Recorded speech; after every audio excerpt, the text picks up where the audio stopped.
ಸಾವು ಸಂಭವಿಸುತ್ತದೆ. ವ್ಯಕ್ತಿ ಶಸ್ತ್ರಸಜ್ಜಿತನಾಗುತ್ತಾನೆ. ಶಿಕ್ಷಾರ್ಹವಾದ ಯಾವ ಖಾಸಾ ಕೋಪಕಾರಣವೂ ಇಲ್ಲ. ಇದು ಬೇರೊಬ್ಬರ ದೇಶ ಎಂದರೆ ಇತರ ಕಾನೂನುಗಳು ಮತ್ತು ಸಂಪ್ರದಾಯಗಳು ಇಲ್ಲಿ ಸಲುವಳಿಯಲ್ಲಿರಬಹುದು. ಆ ಇತರರು ನಿನಗೆ ಯಾವ ಕೇಡನ್ನು ಮಾಡಿಲ್ಲ. ಅವರಿಗೆ ತಿಳಿವಳಿಕೆ ಕೊಡದೆ ಮಾಡಿದ್ದು. ರಾಮನ ಉತ್ತರ ಅವನ ಶೀಲಕ್ಕೆ ಅನುಗುಣವಾದ್ದು, ಕಡೆಯ ತೀರಾನದ್ದು. ಇಂಥ ಮಾತುಗಳನ್ನಾಡಿದುದಕ್ಕೆ ಆಕೆಯನ್ನು ವಂದಿಸುತ್ತಾನೆ. ಸತ್ಕುಲದಲ್ಲಿ ಹುಟ್ಟಿ ಧರ್ಮವನ್ನು ಬಲ್ಲ ನಿನಗೆ ಅವು ತಕ್ಕವು. ನಾನು ತಿಳಿಸಬೇಕೆಂಬ ಸಂಗತಿ ಇದು. ಕ್ಷತ್ರಿಯೋರ್ಧಾರ್ಯತೆ ಚಾಪೋ ನಾರ್ತಶಬ್ಬೋ ಭವೇದಿತಿ ನಲಭಂತೆ ಸುಖಂ ಭೀತ ರಾಕ್ಷಸೈ ಕ್ರೂರಕರ್ಮಭಿ. ಕ್ಷತ್ರಿಯನು ಬಿಲ್ಲು ಹಿಡಿದಿರುವುದು, ನನಗೆ ನೆರವು, ದಿಕ್ಕೂ ಇಲ್ಲ ಎಂಬ ಶಬ್ದ ಯಾರ ಬಾಯಿಂದಲೂ ಬಾರದಿರಲಿ ಎಂದು. ಕ್ರೂರಕರ್ಮಿಗಳಾದ ರಾಕ್ಷಸರ ಭಯದಲ್ಲಿ ಬದುಕಬೇಕಾಗಿರುವವರಿಗೆ ಯಾವ ಸುಖವೂ ದೊರೆಯದು.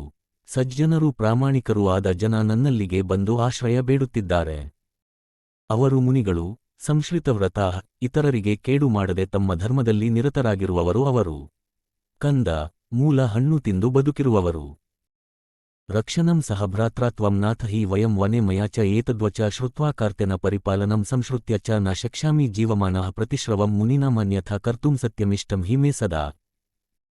ದಂಡಕಾರಣ್ಯ ಅಯೋಧ್ಯೆಯ ರಾಜರಿಗೆ ಸೇರಿದ್ದು ಎಂಬುದು ತಥ್ಯವಾಗದಿದ್ದರೆ ಮುಂದೆ ರಾಮನು ಅವರಿಗೆ ಸೇರಿದ್ದೇ ಎಂದು ಹೇಳುವ ವಾಕ್ಯವಿದೆ ಕಿಷ್ಕಂಧ-ಕಾಂಡದಲ್ಲಿ. ಯುರೋಪಿನ ರಾಷ್ಟ್ರಗಳು ಏಷಿಯಾ ಖಂಡದಲ್ಲಿಯೂ ಆಫ್ರಿಕಾದಲ್ಲಿಯೂ ಈ ರೀತಿಯ ಹೊಣೆಗಾರಿಕೆಯನ್ನು ತಾವು ಹೊತ್ತಿದ್ದೇವೆನ್ನುತ್ತಿದ್ದರು. ಭಟಮಾನ್ಯ ಪದ್ಧತಿ ನಡೆಯುತ್ತಿದ್ದ ಕಾಲದಲ್ಲಿ ಇಂಥ ರಕ್ಷಣಾ ಕಾರ್ಯಗನ್ನು ಮಾಡುತ್ತಿದ್ದ ಪಟ್ಟಭದ್ರ ವೀರರು ಯೋಧರು ಹೀಗೆ ಮಾಡುತ್ತಿದ್ದರು ಎಂಬುದನ್ನು ಇಲ್ಲಿ ಹೋಲಿಸಬಹುದು. ಭೀತಿಯಿಂದ ಅವರು ಬಿಡುಗಡೆಗೊಂಡಿರಬೇಕು. ಬದುಕಿನ ಪ್ರತಿಕ್ಷಣವೂ ಅವರ ತಲೆಯ ಮೇಲೆ ಭೀತಿ ಕವಿದಿದೆ. ಈ ಜನ ತಮ್ಮ ವ್ರತಗಳಲ್ಲಿ ತೊಡಗಿರುವಾಗ ರಾಕ್ಷಸರು ಬಂದು ಅವರ ಮೇಲೆ ಬಿದ್ದು ಅವರನ್ನು ಕೊಂದು ತಿನ್ನುತ್ತಾರೆ. ಹಿಂಸಾಕೃತ್ಯಗಳಿಗೆ ಈಡಾಗಿ ತಮ್ಮನ ಜೊತೆಯಲ್ಲಿ ಇಲ್ಲಿರುವ ನನ್ನಲ್ಲಿಗೆ ಬಂದು ನೆರವು ನೀಡಬೇಕೆಂದು ನನ್ನನ್ನು ಕೇಳಿದ್ದಾರೆ. ಅಂಥವರು ನನಗೆ ಮನವಿ ಮಾಡಿಕೊಳ್ಳುವುದು ನನಗೆ ಸಿಗ್ಗು ತರುತ್ತಿದೆ. ತಮ್ಮ ತಪಸ್ಸಿನಿಂದ ರಾಕ್ಷಸರನ್ನು ಕೊಲ್ಲುವ ಶಕ್ತಿಯಿದೆ ಅವರಿಗೆ, ಆದರೆ ನಾಶಕ್ರಿಯೆಗೆ ತಪಸ್ಸನ್ನು ಬಳಸಲು ಅವರಿಗೆ ಇಷ್ಟವಿಲ್ಲ. ಅವರನ್ನು ರಕ್ಷಿಸುವ ಕಾರ್ಯ ಹೀಗೆ ನನ್ನ ಮೇಲೆ ಬೀಳುತ್ತಿದೆ. ನನ್ನ ಪ್ರಾಣದ ಪಣವಿಟ್ಟು ನೆರವು ಕೊಡುತ್ತೇನೆಂದು ವಾಗ್ದಾನ ಮಾಡಿದ್ದೇನೆ. ಕೊಟ್ಟ ಮಾತನ್ನು ನೆರವೇರಿಸುತ್ತೇನೆ ಎಂದನು. ಅವನ ಶೀಲಜನ್ಯವಾದ ಇನ್ನೊಂದು ವಾಣಿ ಇಲ್ಲಿದೆ. ಬೇರಾರು ನನ್ನನ್ನು ಕೇಳದಿದ್ದರೂ ಇಂಥ ಕಾರ್ಯ ನನಗೆ ಪ್ರಿಯವೇ. ಈಗ ಮಾತು ಕೊಟ್ಟು ಬಂಧಿತನಾಗಿದ್ದೇನೆ. ಯಾವ ಬೆಲೆಯನ್ನು ನಾನು, ನೀನು, ಲಕ್ಷ್ಮಣ ಅಥವಾ ನನ್ನ ಸ್ವಂತ ಜೀವ ತೆರಬೇಕಾದರೂ ಅದನ್ನು ತೆರುತ್ತೇನೆ. ಬೇರೆಯವರು ನನ್ನನ್ನು ಕೇಳಬೇಕಿಲ್ಲ. ಬ್ರಾಹ್ಮಣರಿಗೆ, ಅದರಲ್ಲಿಯೂ ವ್ರತಿಗಳಿಗೆ ನಾನು ಮಾತು ಕೊಟ್ಟಿರುವ ಈಗ ಹೇಗೆ ಮಾಡದೆ ಬಿಡಲಿ. ಅನುಕೇನಾಪಿ ವೈದೇಹಿ ಪ್ರತಿಜ್ಞಾಯಾತು ಕಿಂ ಪುನಃ. ನಮ್ಮ ಕಾಲದ ಮತ್ತು ಅಂತಾರಾಷ್ಟ್ರೀಯ ಸಂಬಂಧ ಕ್ರಿಯೆಗಳಲ್ಲಿ ಉದಾ. ಅಮೆರಿಕದ ಸಂಯುಕ್ತ ಸಂಸ್ಥಾಗಳಲ್ಲಿ ಮತ್ತು ಸೋವಿಯಟ್ ರಷ್ಯಾ ಇವನ್ನು ಪರಿಶೀಲಿಸಬಹುದು. ಅಂಥ ವಾಣಿಯ ಮತ್ತು ನಡವಳಿಕೆಯ ಕಾರ್ಯಮುಖತೆಯನ್ನು ಇಂಥ ವಾಣಿಯ ಬೆಳಕಿನಲ್ಲಿ ಬೆಲೆಗಟ್ಟಬೇಕು. ಇದು ಕಾರ್ಯನಿರ್ವಹಣೆಯ ತೀರಾನ. ಆ ತೀರಾನಕ್ಕೆ ಅವನು ಬಂದಿದ್ದಾನೆ ಎಂಬ ತನ್ನ ಉದ್ದೇಶವನ್ನು ಘೋಷಿಸುತ್ತದೆ. ಅವನ ನಡವಳಿಕೆ ಹೇಗೆ ಯುಕ್ತ, ಅಗತ್ಯ ಎಂಬುದನ್ನು ತಿಳಿಸುತ್ತದೆ. ಇಲ್ಲಿರಬಹುದಾದ ನೈತಿಕ ಮೌಲ್ಯ, ಕರ್ತವ್ಯ ಇದರಿಂದ ಹರಿದು ಬರುತ್ತದೆ. ಪ್ರೀತಿಪಾತ್ರಳಾದ ಆಲೋಚನಪರಳಾದ ಹೆಂಡತಿ ಆಡಿದ ಮಾತುಗಳನ್ನು ತಾಳ್ಮೆಯಿಂದ ಕೇಳಿಯೇನೋ ಕೇಳಿದ್ದಾನೆ. ಅವಳ ಸ್ನೇಹವನ್ನು ಮೆಚ್ಚಿಕೊಂಡಿದ್ದಾನೆ. ಯಾವ ಸೌಹಾರ್ದದಿಂದ ಅವಳು ನುಡಿದಿದ್ದಾಳೆ. ಅಟ್ಲಾಂಟಿಕ್ ಘೋಷಣೆಯಲ್ಲಿ ಭೀತಿಯಿಂದ ಬಿಡುಗಡೆ ಫ್ರೀಡಮ್ ಫ್ರಮ್ ಫಿಯರ್ ಎಂಬ ಒಂದು ಘೋಷಣೆ ಸೇರಿದೆ ಎಂಬುದು ಅವನಿಗೆ ಅರ್ಥವಾಗಿದ. ಆಕೆ ಆಡಿದ ಈ ಮಾತುಗಳನ್ನು ಕೇಳಿ ಅವನಿಗೆ ವಾಸ್ತವವಾಗಿ ಸಂತೋಷಾಗಿದೆ. ಅವು ಅವಳ ಯೋಗ್ಯತೆಗೆ ತಕ್ಕವು ಎನ್ನಿಸಿದೆ. ಅಲ್ಲಿ ಉಕ್ತವಾಗಿರುವ ರಾಜಕೀಯ ಮತ್ತು ಖಾಸಗಿ ನಡವಳಿಕೆಯ ತತ್ವಗಳನ್ನು ಈ ಉಪಪ್ರಸಂಗ ಹೇಗೆ ತಿಳಿಸುತ್ತದೆಯೋ ರಾಮಸೀತೆಯರ ನಡುವೆ ಬೆಳೆದಿದ್ದ ಸಂಬಂಧ ಎಷ್ಟು ಪ್ರೇಮಾದರಗಳದು ಎಂಬುದನ್ನು ತಿಳಿಸುವುದಕ್ಕೂ ಹಾಗೆಯೇ ಸ್ಮರಣೀಯವಾಗಿದೆ. ಹಾಗೆಯೇ ಮೌನವಾಗಿ ಎಲ್ಲವನ್ನೂ ನೋಡುತ್ತಾ ಆಡಿದುದೆಲ್ಲವನ್ನು ಕಿವಿಗೆ ಹಾಕಿಕೊಳ್ಳುತ್ತಾ ಸದ್ದಿಲ್ಲದೆ ರಾಮನು ಏನೇನನ್ನು ತೀರಾನಿಸುತ್ತಾನೆಯೋ ಅವುಗಳಲ್ಲೆಲ್ಲ ಭಾಗವಹಿಸುತ್ತಾ ಬೀಸಿದ ಎಲ್ಲ ಬಿರುಗಾಳಿಗೂ ಒದಗಿ ಎಲ್ಲ ಶಾಂತಿ ಸಂತೋಷಗಳಿಗೂ ಪಾಲುದಾರನಾಗಿ ಲಕ್ಷ್ಮಣನಿದ್ದಾನೆ. ಇದು ಒಟ್ಟಿಗೆ ನಡೆದ ಬದುಕು. ಎರಡು ಕಡೆಯವರು ನುಡಿದ ವಾದಗಳು ಎಷ್ಟು, ಹೇಗೆ ಉಚಿತ, ಒಪ್ಪುತ್ತವೆ ಎಂಬುದನ್ನು ಕುರಿತು ಆ ಸನ್ನಿವೇಶದ ಅವಸರಗಳಲ್ಲಿಯೂ ಅಭಿಪ್ರಾಯಗಳಲ್ಲಿಯೂ ನಿರ್ಣಯ ಬೇರೆ ಬೇರೆ ಆಗಬಲ್ಲವು. ಈ ತೀರಾನದ ಪರಿಣಾಮ ರಾಮನ ಮೇಲೆ ಯಾವ ರೀತಿ ಕವಿಯುತ್ತದೆ ಎಂಬುದು ಮುಂದೆ ರೂಪುಗೊಂಡಾಗ ನಾವು ರಾಮಾಯಣದಲ್ಲಿ ಅರಿಯುತ್ತೇವೆ. ಆದರೇನು, ತೀರಾನವೇ ರಾಮನಿಗೆ ಸ್ವಂತದ, ಲಕ್ಷ್ಮಣನನ್ನು ಕುರಿತ ಅಥವಾ ಸೀತೆಯನ್ನು ಕುರಿತ ಯಾವ ಪರಿಗಣನೆಯೂ ಅಡ್ಡನಿಲ್ಲದು. ಅದರಲ್ಲಿ ರಾಮನ ಮಾತಿನಲ್ಲಿ ಇರುವ ಒಂದು ಲಕ್ಷಣ ಇದು: ನಡತೆಯನ್ನು ಕುರಿತು ಅವನು ಮಾಡುವ ಘೋಷಣೆಗಳಲ್ಲಿ ಸರಿಯೆಂದು ತನಗೆ ತೋರಿದುದನ್ನು ನುಡಿಯುವಲ್ಲಿ ಸೀತೆ ಲೆಕ್ಕಕ್ಕೆ ಬರುವುದಿಲ್ಲ ಎಂಬುದು ವ್ಯಥೆ ತರುವ ಸಂಗತಿ. ಅವಳು ತೆರಬೇಕಾಗಿ ಬಂದ ಮೇಲೆ ಅತ್ಯಧಿಕವಾದ್ದು. ಶಬರಿಯ ಪ್ರಸಂಗ ಮುಂದಿನ ಕಾಲಗಳಲ್ಲಿ ಮೂಲದ ನೆಲಸಿಗಿಂತ ಹೆಚ್ಚಿನ ಅರ್ಥವಂತಿಕೆ ಬೆಳೆಸಿದೆ, ಅದರ ಸುತ್ತ ಬೆಳೆಯಬಹುದಾದ್ದಕ್ಕಿಂತ ಹೆಚ್ಚಿನ ಭಾವಪ್ರಕಾಶನಕ್ಕೆ ಎಡೆಕೊಟ್ಟಿದೆ. ರಾಮಾಯಣದಲ್ಲಿ ನಡೆದ ಸಂಗತಿ ಕಬಂಧನು ಸೋದರರಿಗೆ ಕೊಟ್ಟ ನಿರ್ದೇಶನದ ಫಲವಾಗಿ ಬಂದದ್ದು.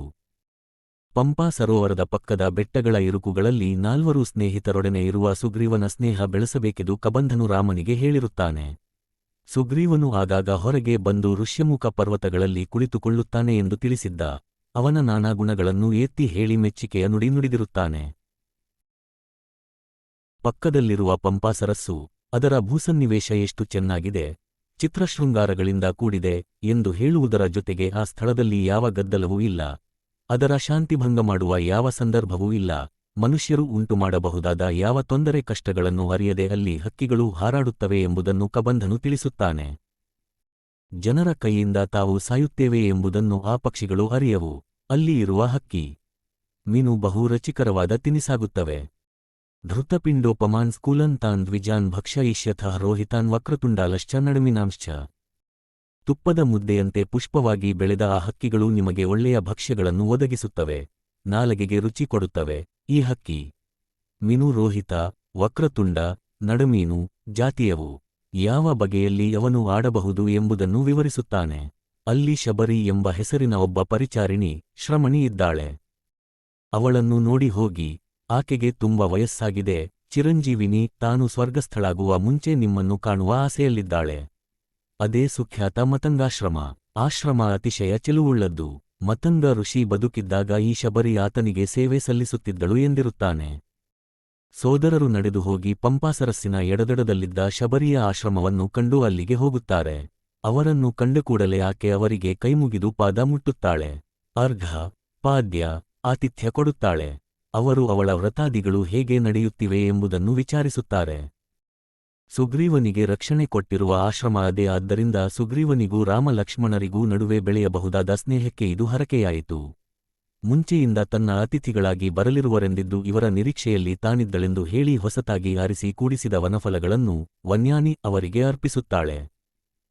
ಹಿಂದೆ ಗುರು ಮತಂಗ ಋಷಿ ಆಕೆಗೆ ಹೇಳಿದ್ದನಂತೆ, ಈ ಪ್ರದೇಶಕ್ಕೆ ರಾಮನು ಬರುತ್ತಾನೆ, ಅವನು ಇಲ್ಲಿಗೆ ಬಂದಾಗ ಅವನಿಗೆ ಆತಿಥ್ಯ ನೀಡು ಎಂದು. ಅದನ್ನು ಮಾಡಿದಾಗ ತನ್ನ ಲೋಕಯಾತ್ರೆ ಮುಗಿಸುವ ಸಮಯವಾಗುತ್ತದೆ ಎಂದು ತಿಳಿಸಿದ್ದನಂತೆ. ಕಾಯಬೇಕಾದ ಕಾಲ ತುಂಬಾ ನಿಡಿದಾಗಿದ್ದರೂ ಕಾದಿದ್ದಳು. ಅವರು ಚಿತ್ರಕೂಟಕ್ಕೆ ಬಂದ ಕಾಲದಿಂದ ಎಂದರೆ 10 ರಿಂದ 12 ವರ್ಷಗಳಿಗೆ ಹಿಂದೆ ಈ ಪ್ರದೇಶಕ್ಕೆ ರಾಮನು ಸಂಚಾರ ಮಾಡಿ ಬರುತ್ತಾನೆ ಎಂಬ ಸಂಗತಿಯನ್ನು ಅವಳು ಕೇಳಿದ್ದಳು. ವಿಚಿತ್ರ ಸಂಗತಿ ಇದು, ಇಷ್ಟು ತೆಂಕಲಿಗೆ ಅವನು ಬರುತ್ತಾನೆಂದು ಜನ ನಿರೀಕ್ಷೆಯಲ್ಲಿದ್ದರು. ಈ ಸೋದರರನ್ನು ಸ್ಥಳದಿಂದ ಸ್ಥಳಕ್ಕೆ ಹೀಗೆ ಕಳಿಸುತ್ತಿದ್ದರು. ರಾಮಲಕ್ಷ್ಮಣರು ಆಕೆಯನ್ನು ಕೇಳಿ ವಿಸ್ಮಯಕರವಾದ ಮತಂಗಾಶ್ರಮವನ್ನೆಲ್ಲ ತೋರಿಸೆನ್ನುತ್ತಾರೆ. ಅದರ ವರ್ಣನೆ ಸುಂದರವಾಗಿದೆ. ಕೊಳದಲ್ಲಿ ಅವರು ಸ್ನಾನ ಮಾಡಿ ದಶರಥನಿಗೆ ತರ್ಪಣ ಕೊಡುತ್ತಾರೆ.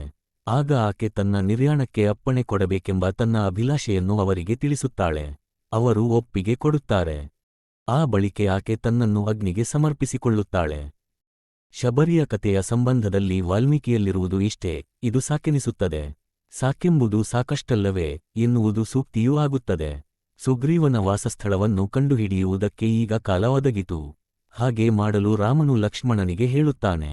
ಈ ನಡುವೆ ಸುಗ್ರೀವನೇ ತನ್ನ ಕಡೆಯಿಂದ ಇವರ ಸಂಪರ್ಕಕ್ಕೆ ಯತ್ನಿಸುತ್ತಿರುವುದು ಕಂಡುಬರುತ್ತದೆ. ಇದು ದಕ್ಷಿಣದಲ್ಲಿ ದಂಡಕಾರಣ್ಯದ ಕಡೆಯ ಮಿತಿಯವರೆಗೂ ರಾಮಲಕ್ಷ್ಮಣರು ಮಾಡಬೇಕಾಗಿದ್ದ ಪ್ರಯಾಣದ ರೇಖನವೇ. ಆ ಮಿತಿ ಗೋದಾವರಿಗೋ ಕೃಷ್ಣವರೆಗೋ, ಅಥವಾ ರಾವಣನಾಶದ ಉದ್ದೇಶದಿಂದ ದಿವ್ಯಶಕ್ತಿಗಳಿಂದ ಋಷಿಗಳಿಂದ ನಿರ್ದೇಶಿತವಾದ ಕ್ರಿಯಾಪ್ರಪಂಚವೋ, ಈ ಸಂಗತಿಯಂತೂ ರಾಮಸೀತೆಯರಿಗೆ ತಿಳಿಯದೆಂಬಂತೆ ನಡೆದ ಸಂಗತಿ. ಯಾವುದೋ ವಿಧಿ ನಿಯಂತ್ರಣದಿಂದ ನಡೆದಂತೆ ಸುಮಾರು ಕಾಣುತ್ತದೆ.